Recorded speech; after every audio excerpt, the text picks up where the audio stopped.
If you are studying GCSE English language or functional skills level 2, here are 3 things you can do that will improve your grade. The first thing I'd recommend doing is to write a rhetorical question and then answer it yourself. And I'll show you why that'll get you marks in a moment. So here's the example. Is life always fair? No. By doing this, you would have used the following. You would have used a rhetorical question, which would show you can use a variety of language features. You would have used punctuation in the use of the question mark. And you also, if you've answered the rhetorical question, you would have used a short, snappy sentence. Now you could say yes or no, but just as long as you're showing that you can use a short, snappy sentence, it'll give you marks towards a variety of sentence types. The second thing to do if you're not already doing it is to add discourse markers to your writing.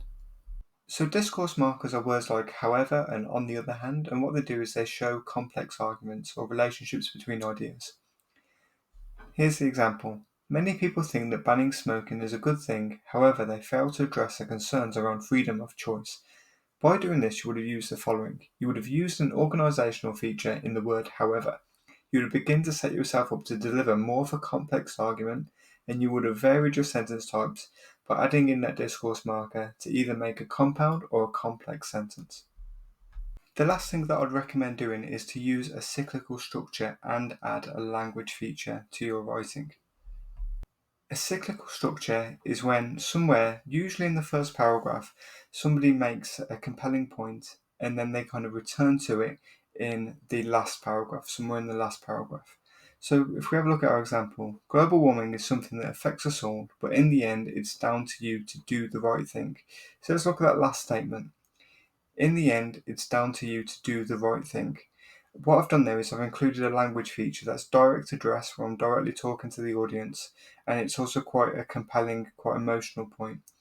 And then to make that a cyclical structure, in the last line of the paragraph or anywhere in the last paragraph, I want to say something like this. Thank you for considering all that I've said, but remember, in the end, it's down to you to do the right thing.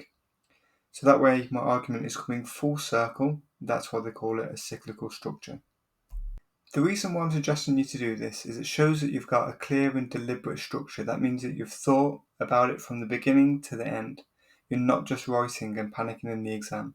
You would have used an organisational feature, and you also would have used a language feature, in this case direct address, when we're using words like you and us to make everyone feel involved in the argument.